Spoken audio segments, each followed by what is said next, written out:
Today we're going to talk about how I looked for literary agents to query. This is the 5th video in the Premise to Publication series where I take a book idea through the process of drafting, editing, querying, and hopefully landing a traditional book deal. If you're new here, hi, my name is Caitlin Duncan. I am a traditionally published author and soon to be hybrid author. I post videos here on YouTube on Mondays talking about the writing process and all the bookish things. So be sure to hit that subscribe button and the little notification bell next to it if you're interested in any of that. Also be sure to like this video if you're interested in some tips on how to find the perfect literary agent for you and how to organize all of that data.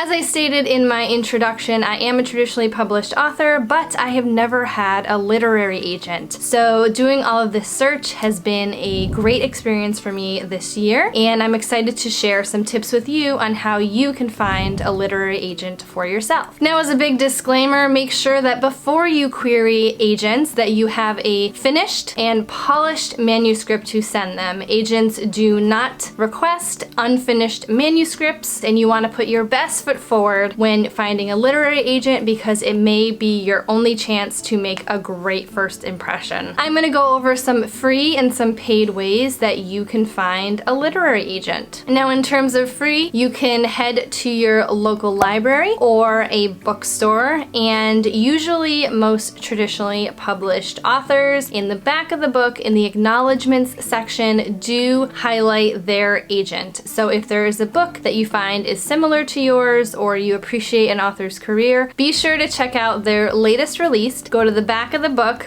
at the acknowledgement section and write down the name of their agent because they could be a potential agent for you. Now, this is sort of a free versus paid because if you count your own bookshelves, which you've already paid for the books, or on your e-reader if you tend to read mostly ebooks, this is the same situation there. Check the acknowledgement section and start making a list. Also, you can check out the website, a manuscript wish list. There is also a hashtag MSWL on Twitter, and this is a comprehensive location for agents to put what their wish list is, and also since a lot of the traditionally published professionals are on Twitter, they will also put these lists on their Twitter page. While I think this is a great resource, for me, this is more of a resource that I check after I've started making my list. The website is a little difficult to search through, so this is definitely a tool, but not necessarily the only place that you can look for an agent. Now, as I mentioned, you can check Twitter and look for the hashtag MSWL, and you'll be able to see agents who are putting their wish list on Twitter and to see if maybe they represent a genre that you write or have listed something very similar to your book. Also, I've found the hashtag #amquerying is also a great resource for you to find agents, and I know a lot of agents that I have sort of been looking at on Twitter, aka stalking. They will put information or advice about querying, which I always find helpful. Now, in terms of the better paid features, the ones that can really dive into finding a particular agent for you, the first is Publishers Marketplace. Now, this is a subscription that you pay monthly. It's $25 a month, but you get access to publishing deals as they are occurring. This is definitely a great place to research agents. I find the search functionality works a bit better than the manuscript wishlist website, and you're able to search for particular agents, or you can search for genre. You can see what kind of deals are being made. Now, not every single deal that is made in the publishing industry is on this website, but many of them are, so it's definitely a great resource if you can afford it. What I did is I paid for about 2 to 3 months during my agent search,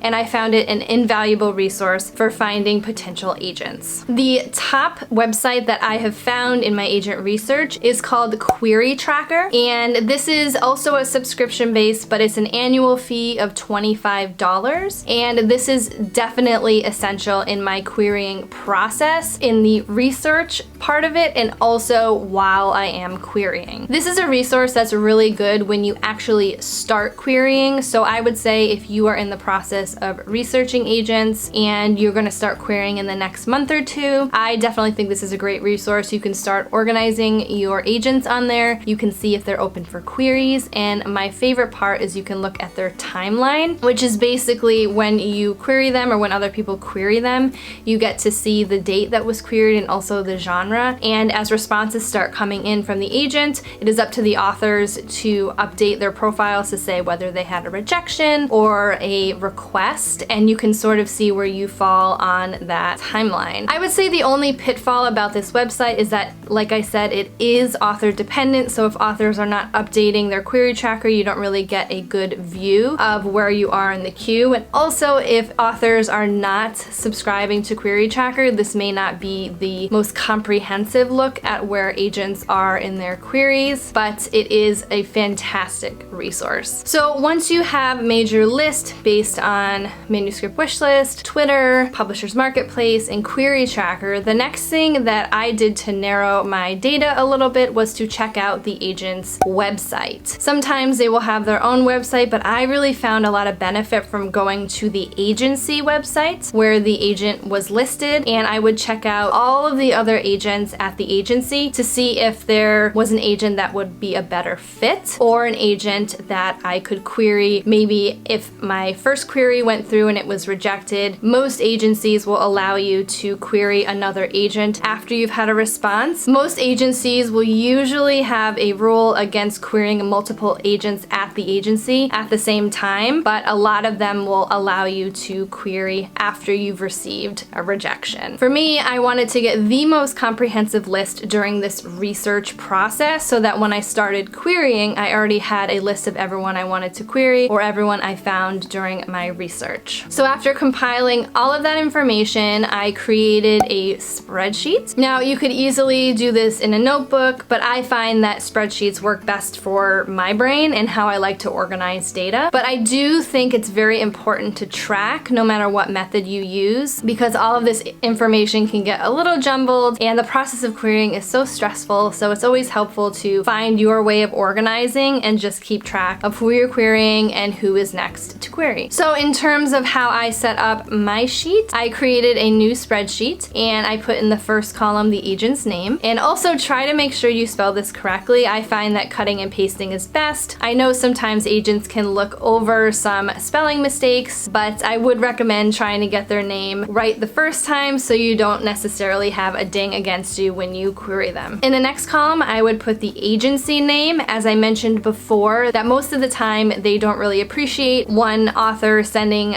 multiple submissions at the same time to agents. So I found having that agency name is very important in the spreadsheet so that I didn't accidentally send queries to more than one agent at the same agency. And it's also important to note that some agencies have a no means no from the whole agency policy, so that was very important for me to note in the submission guidelines, which leads to the next column, which I would put as submission guidelines. I would say whether or not a no means no or a no means you can query another agent at the agency. And having this submission page available was a great resource to remind myself. My list of agents, my comprehensive list, had over 150 agents on it. I probably will not query all of them, but it's very important in this situation when you are tracking that you have as much information as possible at your fingertips. And then in the next column, I put how they preferred to be queried. Some agents even at the same agency, some prefer email and some prefer what's called Query Manager, which is basically like a form that they want you to fill out with all of the pertinent information for your query. The next column, I put what the requested submission package would be, and a submission package, at least in terms of how I think about it, is what they are requesting. Every agent requests different things, and especially in Query Manager, they may ask some extra questions in addition to the query, a certain amount of pages of your manuscript, and the synopsis. So I would recommend prior to sending any queries that you have at least a query, your polished manuscript, and a synopsis ready to submit. In the next column, I just created a column about for when I queried. So this was the date that I queried. Obviously, I left that blank because this was part of the research process. The next column was a date for me to follow up with agents. I have found that Some agencies do say if I haven't responded in a certain amount of weeks, that means no, or if I haven't responded in a certain amount of weeks, please follow up. And I think this is an important column to have because I know how uncomfortable it can be to follow up with someone when you don't really know if they have received your query or if they want to read it. Following up is very important, especially if they do mention it on the website. And the last column was the result. So obviously that was blank, but my result would include if it was rejected and the date that it was rejected, or if pages were requested, I will put that in that column. So after I went through my research process and I filled out this spreadsheet with, as I said, over 150 agents, then I was ready to narrow down my list even further. The reason I did this was to organize my data in terms of the agents that I really wanted to submit to, whether or not they were ones that represented my genre or had asked in their manuscript wish list for a book that was very similar to mine, or an agent that I've been following around for a while. I've been in the industry for a while, and just through networking and looking at conversations on social media, I would find some agents that I really connected to and really wanted to get to know and possibly query for myself. So I narrowed down my list into A, B, and C. I just color coded them differently. That's completely up to you. Whether if you're doing it on Excel or Google Sheets, you can change the color of the cell or the font, or if you are in a notebook and you highlight different colors or use different color pencils, it doesn't even matter. So my A-list agents would be agents that I really wanted to submit to, that I thought we would make a great team. And the B-list were those agents who represented the genre of my book and also maybe had said in a manuscript wish list or on one of the Twitter pitches that they were interested in something that was very similar to mine, but I didn't necessarily know them past my research phase. And then the rest would be my C list, which would be agents that I just found in my research that represented my genre and maybe worth a closer look. This doesn't necessarily mean that anyone in the C list was a bad agent or that I wasn't interested in looking at them at all, but I just found organizing this in my mind gave me an opportunity to separate my lists even further, which I will talk about in my next video when it comes to how I organized my submission packages and how I started to submit to agents. If you have any questions about this process or need clarification, do let me know in the comments below. I'd love to continue this conversation. And if you enjoyed this video, do give it a like and hit that subscribe button and the little notification bell next to it so you know the next time I upload, and I'll see you soon.